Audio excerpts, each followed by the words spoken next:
Hi, welcome to Sports Shake. I'm Vasti Paul, CEO and CFO, and today we're going to be talking about the 49ers versus the BUCS. Purdy is good, but a perfect rating against the BUCS D is simply not acceptable. Placing him in the convos amongst the Steve Youngs and the Joe Montanas, Purdy threw for 158 quarterback passing rating, 21 out of 25 passing at 84% passing, 333 total passing yards. Wow. Bucks had some injuries with linebacker Levante David going out for a while and Jamal Dean being out with an ankle foot injury.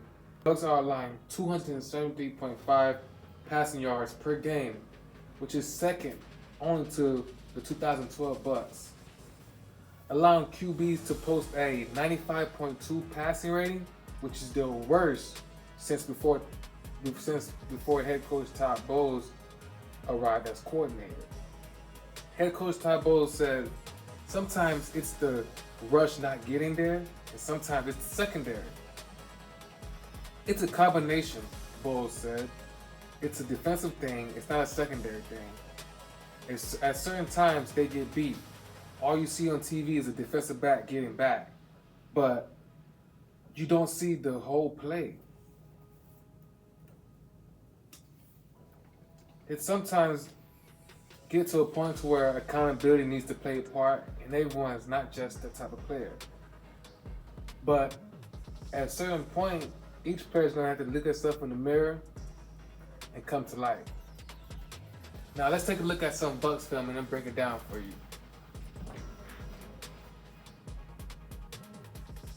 As you can see here, we have the Bucks defense against the 49ers offense at Purdy at shotgun. We have the Bucks defense. This is going to be a little tricky for you guys, but as you can see, the two corners right here are playing press, man coverage, 1 yard off the line of scrimmage. And you see here, Jamal Dean's playing about 7 to 8 yards off. And you got two safeties back here playing too hot. But you will notice at the snap of the ball that the strong safety is going to roll down and play cover 3, curl flats. And Jamal Dean is going to play deep thirds as these two right here play man. Let's take a look.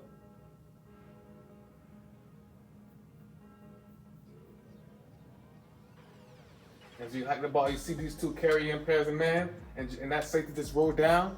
Now that just tells you right there, the Bucks is playing half of the field man and the other half, cover 3.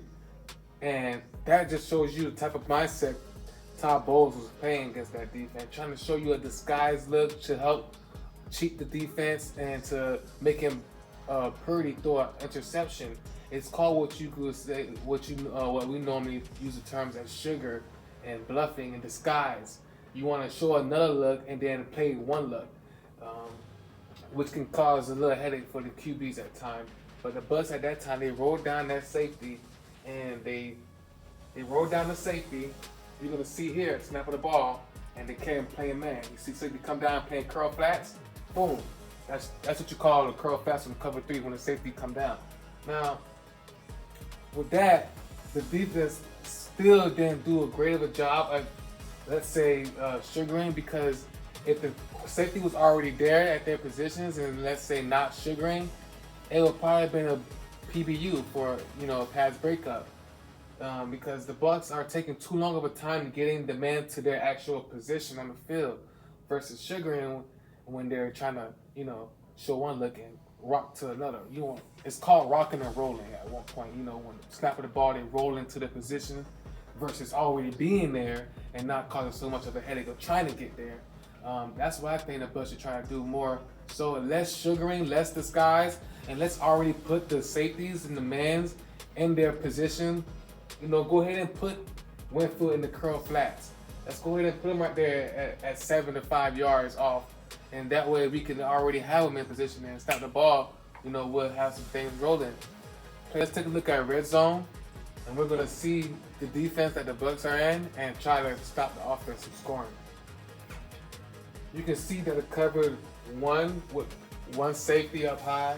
You can tell what the way Jamal Dean's playing press on this receiver, and how, you know, you see Davis is playing a little off on that receiver, but you can tell it's man. He's locked in on him. They're playing man. They're playing man all across the board here, and you can tell again by just determining with the safeties. You're seeing that there's only one safety, and with one safety you could either have cover 3 or cover 1. And with him being one deep back there, and you got obviously the end zone as your help for deep passes, so you don't have to necessarily get in cover 4 or any deep packages because you got help, which is the end zone. And you got the one safety high, which is going to tell you if it's cover 3 or cover 1. And you can tell it's cover 1 by the way the corners are pressed, and you'll see here that it's cover 1 too. But you see that it's cover 1 also by the way McCaffrey is going to give you a couple of steps just to see if anyone goes with them. Now, if anyone goes with them, you can tell it's man coverage because he's locked in which of course he will be, and he'll run with McCaffrey, but he's not fast enough to keep up with McCaffrey. He's gonna outrun for a touchdown. Let's show you. Let's take a look. And you can see right here, see McCaffrey coming across, and Levante running into Silver White running trying to make a play, and they called a touchdown. Devin White wasn't getting there quick enough to McCaffrey, which caused them to be open when they were playing man coverage. You know, at some point, you gotta realize that they're noticing these type of things are happening, and you gotta change up the scheme.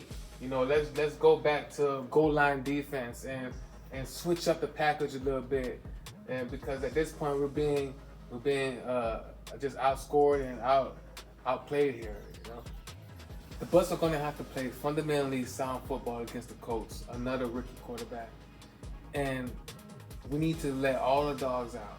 You need to show them all you got. If you want to take Todd Bowles off the hot seat, you gotta come out with the win, because we can't afford to keep taking L's against rookie quarterbacks. Defense being outscored, you know, it's just everything is playing unbalanced right now. And in order for them to be that playoff team, they gotta get it together quick. They gotta become a cohesive unit, you know, and let's stop looking at each other and pointing the finger at one another, and let's just start playing as a team and getting the job done, because the Colts are not good enough to beat the Bucs. And I say it today, and I'm gonna keep saying to the end of the week, I like the Bucs over the Colts. And as long as they get their foot out the mud and keep doing what they need to do, we're gonna get the job done. Now, last week picks, I went 8-6. This week, I suggest you guys listen to me if you want yourself a football chain, and place your bets with V. I got you. Hey guys, don't forget to let me know what your week's picks are for the week's matchups. Don't forget, last week I went 8-6. All right, this is Vassar Paul with Sports Shake. I'll see you guys later. Shake it later, baby.